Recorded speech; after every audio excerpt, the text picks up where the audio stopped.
Kinabukasan, maagang nagising ang lahat dahil na rin sa gusto nilang pagplanuhan kung paano nila mailalabas si Warren sa kulungan. Alam kasi nilang malabo itong gumamit ng kapangyarihan para makatakas. Dahil yun nga ang matagal nang gustong malaman nitong si Major Herrera. Dahil nga sa ginagawa nitong pagmamatsyag sa kanilang grupo. Alam nitong may kakaiba sa kanilang mga pagkatao at humahanap lang ito ng tiyempo para matuklasan ito. Hindi basta-basta ang kanilang pinaplano dahil bukod sa pinaghahanap na rin sila ng batas, ay nasa paligid lang din ng mga tagawaksi na kahit anong oras ay maaaring maglagay sa kanila sa panganib. Kailangan nating humanap ng magandang pagkakataon para siguradong walang mapapahamak. Wika ni Sir Torrefranca sa grupo habang nag-aagahan sila sa mga sandaling iyon. Mas mainam sir kung sa gabi natin gagawin dahil mas madaling mag-disguise at konti lang din ang mga tao. Wika nitong si Nasty. Nasabihan ko na rin pala si Jasmine na itatakas natin si Warren kaya pinaghahanda ko na rin sila sa mga pwedeng mangyari. Ang sabi ko lang, hintayin lang nila ang go signal natin kung kailan natin isasagawa ang plano. Wika naman itong si Carmela. Ako nang bahala sa mga gagamitin nating pang disguise at self-defense. Pero kailangan namin kunin lahat yon sa Moonlight. Isama ko na lang si Kennedy pagkatapos natin mag-almusal. Muling wika nitong si Nasty. Panay naman ang sulyap nitong si Virgie kay Nasty at Carmela na magkatabi sa maliit na upuan. Samantalang maluwag naman sa iba. Naiisip kasi nito na pinagsiselos yata siya ni Carmela. Pero alam niya rin naman sa kanyang sarili na hindi naman alam ni Carmela na muntik nang mahulog sa kanya itong si Nasty. Ayaw naman ni Virgie na maging panggulo sa isang relasyon, lalo na't mga kaibigan niya ang mga ito. Kaya naman pinipilit niyang huwag makaramdam ng selos. Pero hindi niya alam kung bakit naroon pa rin siya sa ganong sitwasyon. Matapos nilang mag-agahan ay nagpaalam na itong si Nasty at Kennedy. Sa kanilang biyahe ay nagulat sila nang mapadaan sila sa isang kumpol ng mga tao. Kaya naman agad silang napababa sa van. Ano pong meron? Tanong ni Nasty. Pero hindi pa man nakakasagot ang babaeng tinanong niya ay tumambad na sa kanila kung bakit napakadaming tao sa lugar na iyon. Dahil nagyayelo na pala ang tubig sa isang fountain. At maya-maya lang ay nagulat ang isang bata na nagyelo na rin ang laman ng kanyang bottled water. Hanggang sa mismong ang bata na ang biglang tumigas at nagyelo. Agad silang napatras sa kanilang nakita. Alam nilang naroon si Lucy. Kaya naman mabilis nilang inikot ang kanilang mga mata. Hanggang sa mapansin nila ito sa isang mataas na bahagi ng building. Nakataas pa ang dalawang kamay nito sa kalangitan. Maya-maya lang ay biglang umulan ng mga malalaking tipak ng yelo. Dahilan para magpulasan ang napakaraming mga tao dahil maaari silang mapinsala. Nagkabasag-basag ang salamin ng mga establishmento at ng mga kotse. Pabuti na lamang at nakadouble glass ang van ng Moonlight. Napatakbo rin itong si Nasty at si Kennedy sa ligtas na lugar. Pero sa kinalalagyan nila ay nakikita rin nila ang paglaki ng nasasakupan ng nagyeyelong lugar. Kailangan na nilang kumilos dahil tiyak na maraming mapapahamak. Kaya naman kahit napakadelikado ay tinakbo nila ang daan patungo sa ground floor ng building kung nasaan itong si Lucy. Pansin nila ang dami ng mga taong palabas ng building dahil sa takot na sumasalubong sa kanila. Nasty, delikado kung papasok lang tayo basta-basta. Agad namang naisip yon ni Kennedy. Kaya naman agad silang naghanap ng pwede nilang magamit sa loob. Isang tindahan ng mga hardware ang pinasok nila. At pagpasok nila dito ay agad ding nagyelo ang labas. Alam nilang makakapasok na sa loob ang lamig. Kaya naman mabilis silang naghanap ng pwede nilang magamit. Hanggang sa makakita sila ng mga portable butane na agad naman nilang ibinuga sa papalapit na yelo. Mabilis naman itong natunaw, kaya naman agad din silang nakalikha ng daan palabas ng hardware. Masyadong mababa ang temperatura, kaya naman pumupugak-pugak na rin ang hawak nilang butane. At dito'y nakaramdam sila ng kaba. Binilisan nila ang kanilang paglalakad hanggang sa makarating sila sa ikatlong palapag kung nasaan itong si Lucy. "Itigil mo yan!" sigaw nitong si Nasty. At napaharap sa kanila itong si Lucy na nakatungtong nga sa mataas na bahagi ng building, kung saan ibang iba na ang itsura nito na parang wala na sa kanyang sarili. Hindi alam ng dalawa kung paano nila ito haharapin, pero nilakasan na lamang nila ang kanilang mga loob at humanap ng pwedeng ipanghampas man lang kung lalapit ito sa kanila. Sa mga sandaling iyon ay nanonood na rin pala sa balita sa TV itong sina Mr. Torrefranca, kasama itong sina Carmela at si Virgie. Kitang kita nila kung gaano kalaki ang nasasakupan na ng nagyeyelong lugar sa gitna ng lungsod. Hanggang sa makita nila sa footage ang nakaparadang van ng Moonlight. "Naroon sila," wika nitong si Carmela. Nakaramdam ng kaba ang tatlo dahil sa alam nilang delikado ang sitwasyon itong sina Kennedy at Nasty. Nagulat na lang itong si Carmela at itong si Mr. Torrefranca nang biglang mapatayaw itong si Virgie.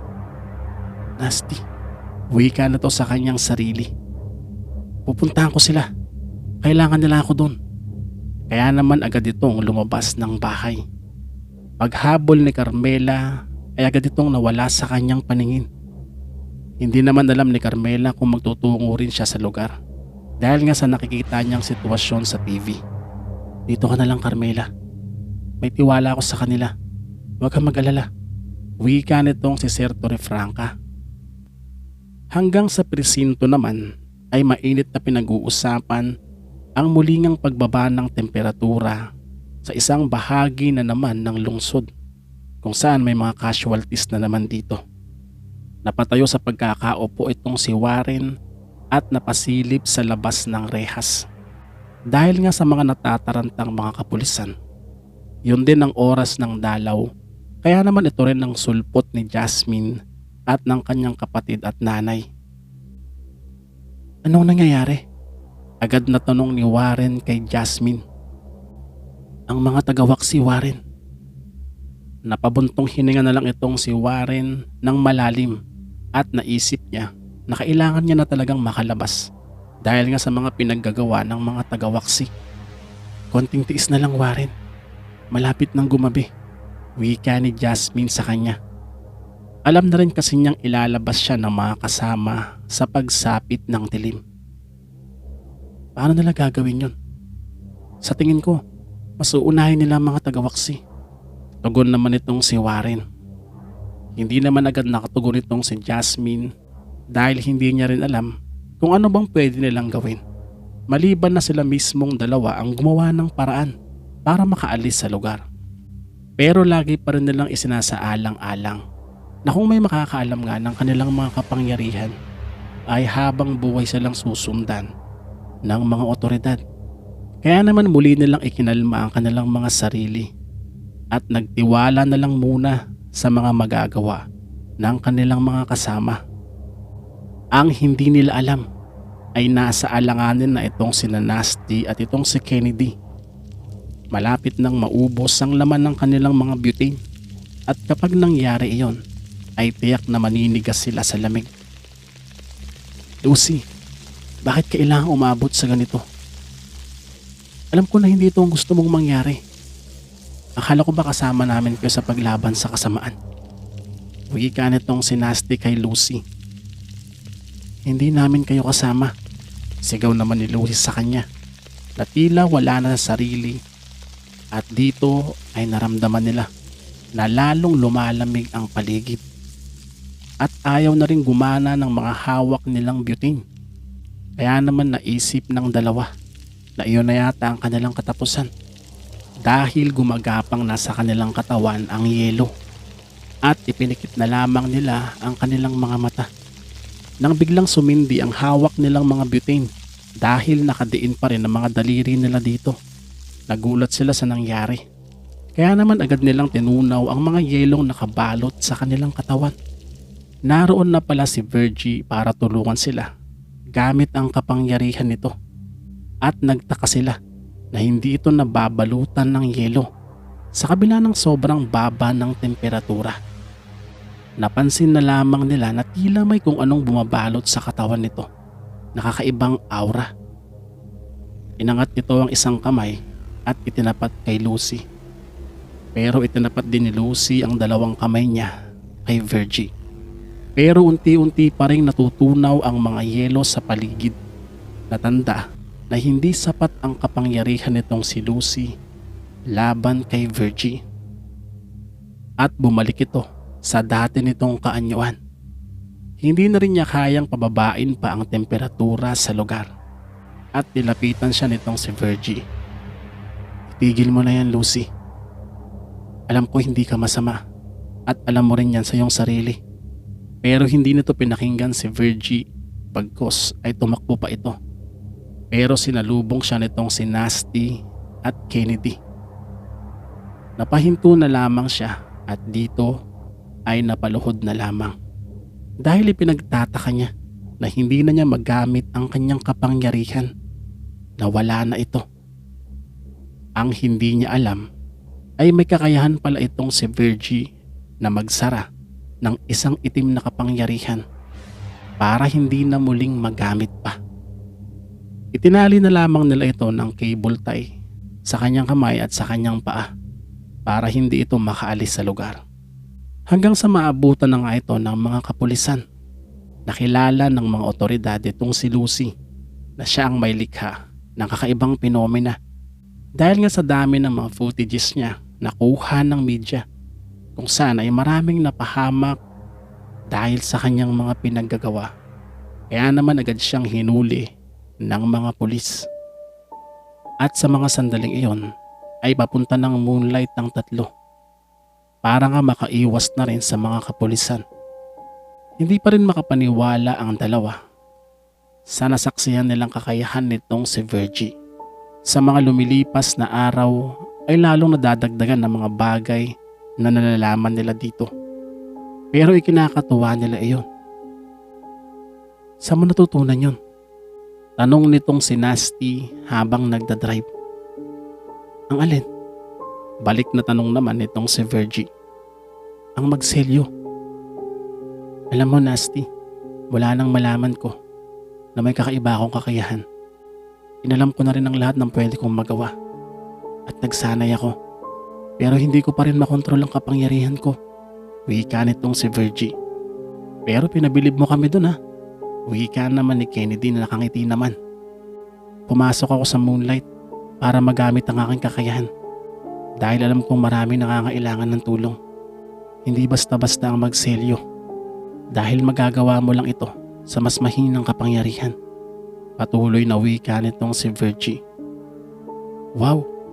Ibig sabihin mahinang nilalang lang pala si Lucy kumpara sa'yo. Natatawang wika nitong si Nasty. Tumpak, gatong naman itong si Kennedy. Oo, mahina lang siya. Pero hindi si Diego. Iba siya. Iba ang puwersang nararamdaman ko sa kanya sa restaurant nun. Doon ay hindi nakatugon ng dalawa at napaisip lang. Tuwang-tuwa naman itong si Sir Torrefranca nang mabasa ang message ni Nasty kay Carmela na nalampasan nila itong si Lucy at papunta na sila sa Moonlight. Pagdating sa Moonlight ay naabutan nilang nagsasara itong si Melody. Nagulat pa ito nang makita sila dahil lang alam niya nga ay pinaghahanap ng batas ang mga ito. Saglit lang kami dito, pinsan. Magbakasyon ka muna. Wika ni Nasty at sabay ang abot ng pera dito. Sige, pero mag-iingat kayo, pinsan ha. Tugon naman itong si Melody. Matapos namang kunin ang lahat ng kailangan na pwedeng magamit, ay agad nilang nilisan ang Moonlight. Masaya rin naman itong sina Warren at Jasmine na napagtagumpayan ang kanilang mga kasama ang isa sa mga tagawaksi. Pero alam nilang hindi pa tapos ang lahat at kahit anong oras ay maaaring magasik ng kasamaan ang iba pang mga natitira. Sa mga sandaling iyon ay hinihintay na lang din nila ang pagdilim na ito nga ang pagkakataong itatakas na siya sa kulungan. Maayos namang nakabalik sa bahay ni Sir Torrefranca ang tatlong detectives. Sinalubong pa ng yakap ni Carmela itong si Nasty dahil nga sa nag-alala ito. Muli tuloy na pasulyap itong si Virgie na pilit namang pinigil ang nararamdamang pagsiselos. Okay, detectives. Kailangan nyo nang mailabas si Warren sa kulungan dahil may nararamdaman akong hindi maganda na pwedeng mangyari sa kanya doon. Lalo na't napasakamay na ng mga pulis ang isa sa mga tagawaksi. Tiyak na gaganti sila. Wika nitong si Sir Torrefranca. Kaya naman matapos maghapunan ay agad nilang inayos ang kanilang mga dadalhing gamit para nga sa gagawin nilang pagliligtas kay Warren. At napansin nitong si Nasty na nasa labas ng bahay at nasa hardin lang itong si Virgie. Kaya naman pinuntahan niya ito para kausapin dahil baka sa mga mata nito ang kalungkutan. Virgie, bakit nandiyan ka? Tanong niya dito. Wala, napapahangin lang ako. Maalinsangan kasi. Tsaka nga pala, Virgie, salamat ulit sa pagliligtas mo sa amin kanina ha. Ang dami ko ng utang sa'yo.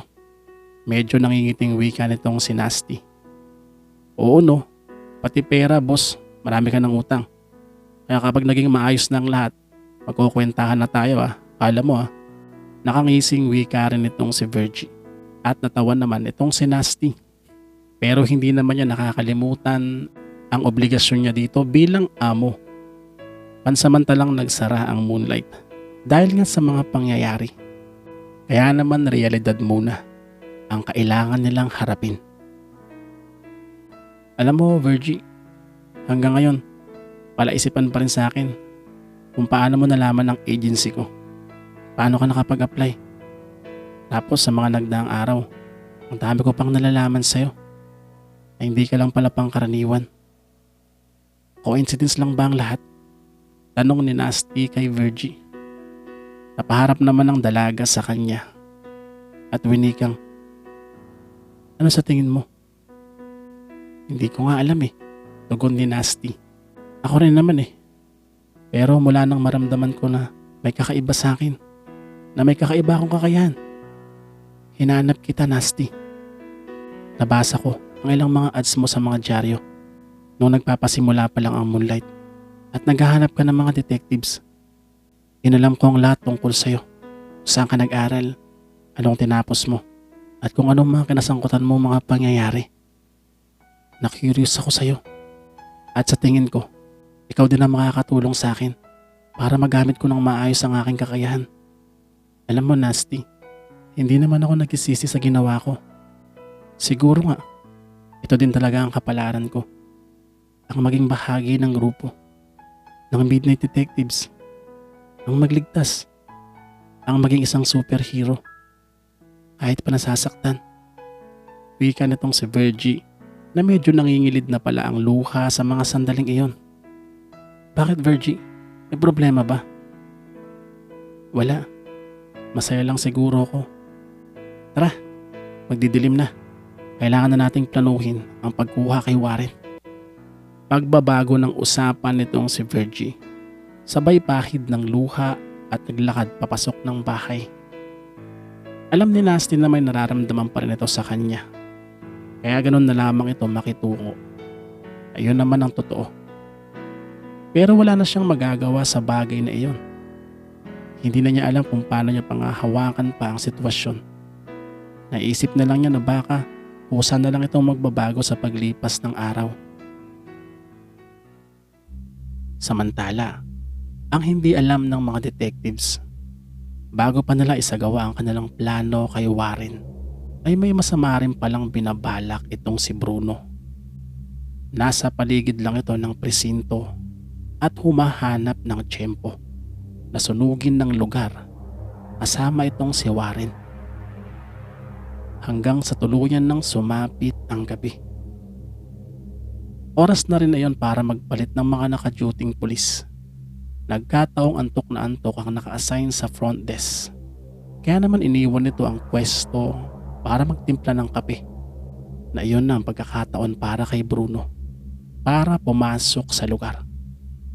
Marahan itong nagtungo malapit sa kinalalagyan ni Warren at agad naman siyang napansin ng ibang nakapiit. Pero walang imik ang mga ito. Bagkus ay pinagmamasdan lamang ang bawat kilos niya. Naiisip ng mga bilanggo na baka may papatakasin ito at pwedeng pagkakataon na rin nila iyon para pumuga. Pero nagulat silang lahat nang biglang magliyab ang dalawang kamay nito. "Apoy!" sigaw ng mga kasama ni Warren, dahilan para mapatayo rin siya. Iniisip niyang baka ang mga kasama niya na nandun, kaya agad niyang inihanda ang kanyang sarili. Pero laking gulat niya nang mapansin niyang si Bruno pala.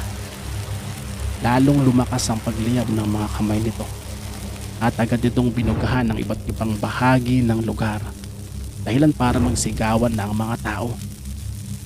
At ito na rin ang lapit ng mga pulis. Pero biglang nagliyab ang kanilang daanan, dahilan para hindi rin sila makalapit. At dala pa ng takot sa apoy ay napaatras pa sila lalo. Hanggang sa tuluyan ng lumaki ang apoy. Gumana na ang mga sprinkler ng mga smoke detector at ang mga alarm.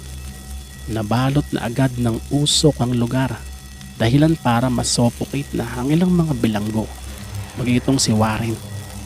Lalapit na sana siya sa iba para tumulong, pero biglang nagliyab ang kanyang paligid. Kaya naman hindi na rin siya makakilos pa. Nakita niyang nakahandusay na ang lahat ng kanyang mga kasama. Dito ay naisip na niyang gamitin ang kanyang kapangyarihan. Agad niyang sinira ang kandado at itinaboy ang makapal na usok at apoy sa kanyang paligid. Dito ay sinubukan niyang buhatin ang isa sa mga bilanggong nakahandusay. Pero biglang lumitaw itong si Bruno. "Kumusta ka na, Warren?" Uwi ka nito. Sa mga sandaling iyon ay papunta na rin ang grupo sa lugar, kung saan kasama na nila si Jasmine at si Sir Torrefranca. Nagulat sila nang biglang nabuo ang traffic, gayong malapit na sana sila. Hanggang sa matanaw nila sa di kalayuan ang makapal na usok na sa tingin nila ay may nasusunog na establishmento. Nagkatinginan na lang ang lahat, sabay wikang, "Si Bruno." Yan. Natapos na naman ang isang panibagong episode ng Midnight Detectives. Ngayong nalalagay na sa panganib itong si Warren at ang mga kasama nitong bilanggo. Aabot ba ang mga kasamang detectives para sila ay maisalba? At paano kaya nila haharapin ang nagniningas na apoy nitong si Bruno? Abangan sa huling bahagi ng Season 3 ng Midnight Detectives.